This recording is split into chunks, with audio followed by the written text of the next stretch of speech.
Doctor Jaime Olvera Legaspi, Colegio de Jalisco, le pregunto, ¿por qué el objetivo, después de las vicisitudes que sufrió Hidalgo y su gente rumbo a la Ciudad de México y luego de regreso, se viene a Guadalajara? Como dije hace un momento, la insurrección empieza sin tener un plan militar. Pero sobre la marcha, Hidalgo se propuso tomar las ciudades más importantes del centro occidente, que eran las más pobladas. El norte y el sur de la Nueva España no estaban tan pobladas como el centro occidente. Por eso, su primer objetivo fue apoderarse de Guanajuato y luego Valladolid. Pero estas dos ciudades no tenían la importancia de Guadalajara. Además, no había imprenta. Hasta la llegada a Valladolid, Hidalgo no había utilizado la imprenta para dar a conocer el plan insurgente. Entonces Guadalajara era muy atractiva. Primero, como dije, porque es centro político, aquí había una audiencia, había una imprenta, había muchísimo dinero en manos de comerciantes, mineros, hacendados, y además era la puerta del noroccidente para extender el movimiento. Y también estaba la posibilidad de apoderarse de San Blas, porque hasta noviembre Hidalgo, a los 2 meses de iniciar la insurrección, no había tenido el control de ningún puerto. Y era muy importante tener el control de un puerto para una salida de urgencia, ¿no? Y no ahogarse en el interior, sino tener una salida al exterior. Por eso, como avanzada, mandó primero al Amo Torres. El Amo Torres no se apoderó de Guadalajara por medio de las armas. Hubo una negociación. El ayuntamiento envió a Zacualco a una comisión para que entrevistara al Amo Torres y ofrecerle la plaza, pero sin disparar ni un tiro, y que no cometiera los mismos asesinatos de españoles que habían ocurrido en Guanajuato o en Valladolid. Entonces la plaza se entrega pacíficamente. Una vez establecido aquí el Amo Torres, invitó a Hidalgo a venir. Hidalgo estaba en Valladolid.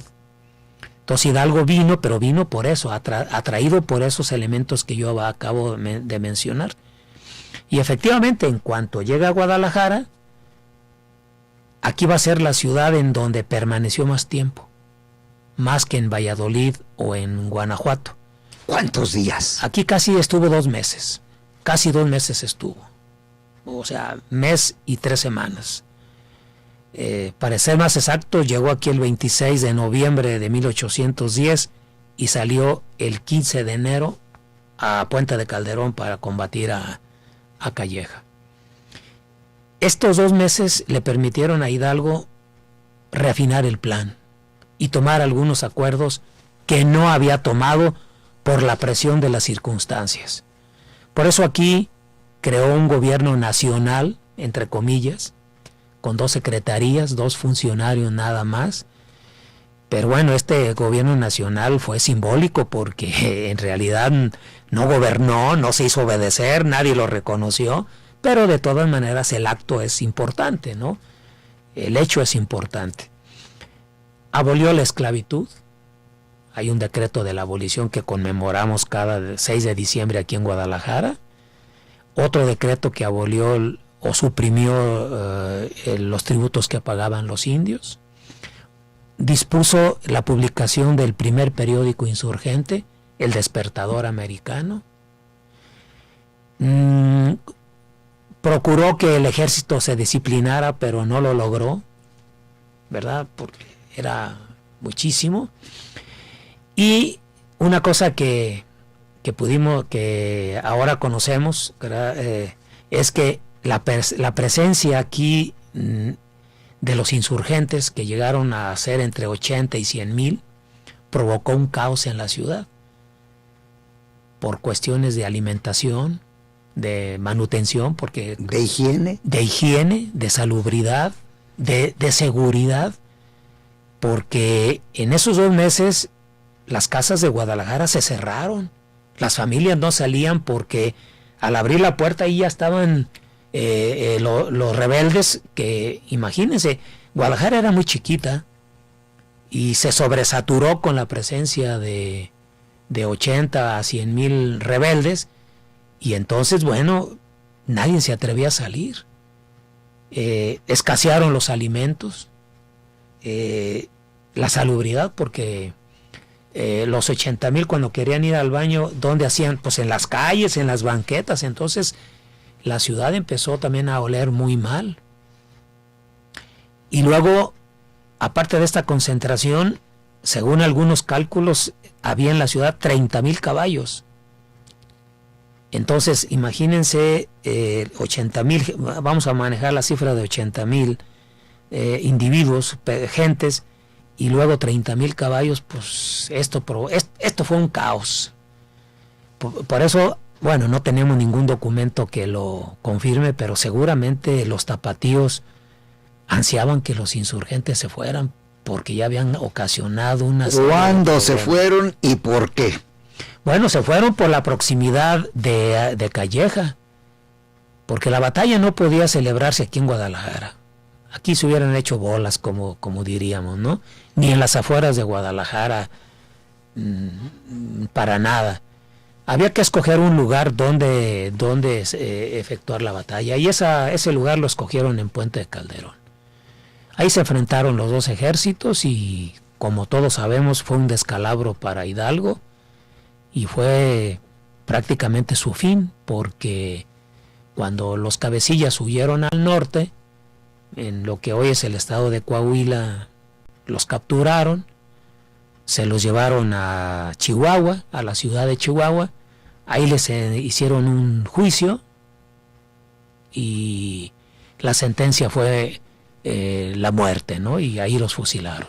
Jaime Olvera Legaspi, ya nos narraste algunas incidencias, algunos aspectos ciertamente no conocidos por muchísima gente. No es usual escuchar este tipo de descripciones, pero ahora yo quiero que lleguemos a una conclusión. Estamos en el siglo XXI, estamos en 2015. ¿Qué significado tiene el concepto de independencia para el mexicano de hoy, Jaime?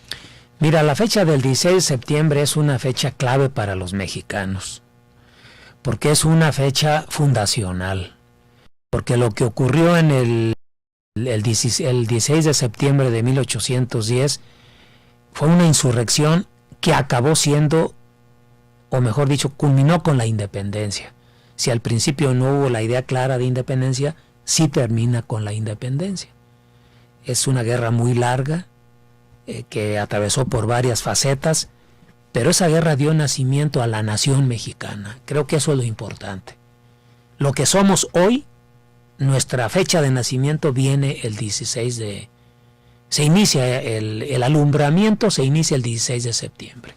Precisamente, sí. Entonces yo creo que todos los mexicanos deben tener una idea clara cómo nace la nación mexicana, cómo nace, en medio de qué circunstancias, y qué camino ha recorrido la nación mexicana desde el inicio de la guerra, el 16 de septiembre de 1810, qué camino ha recorrido la nación mexicana hasta este día 16 de septiembre del año 2015, porque es un camino que hemos recorrido.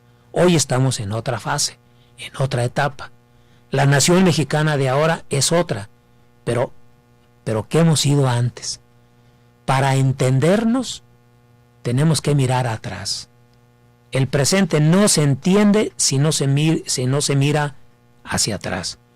Entonces hay que tener una idea clara de nuestra historia. ¿Y hacia dónde vamos, Jaime? Bueno, eso también lo podemos vislumbrar mejor si tenemos un mejor conocimiento del pasado, de nuestra historia y de la situación que estamos viviendo actualmente. Todo es cuestión de comprensión, pero no se puede comprender si no se conoce la historia. Pero una historia ya desvinculada de la historia tradicional y oficial, una historia romántico-nacionalista que exalta todo y que nos da una idea de un pasado muy glorioso que no fue tan glorioso, ¿verdad? pero que hay que dibujarlo así, pues para que los mexicanos sientan que tienen un origen glorioso, pero no es tan glorioso. Es necesario conocer otro tipo de historia, bueno, la historia hecha por académicos, por profesionistas, ¿no? Importante, bueno, fueron conceptos de Jaime Olvera Legaspi. Gracias porque vienes, gracias porque nos ilustras, gracias porque nos invitas a estudiar la historia. Bueno, ese es el propósito. Bien, bueno, a usted que nos estuvo escuchando también, muchas gracias, y le recuerdo, este tipo de temas van a ser recurrentes en este programa.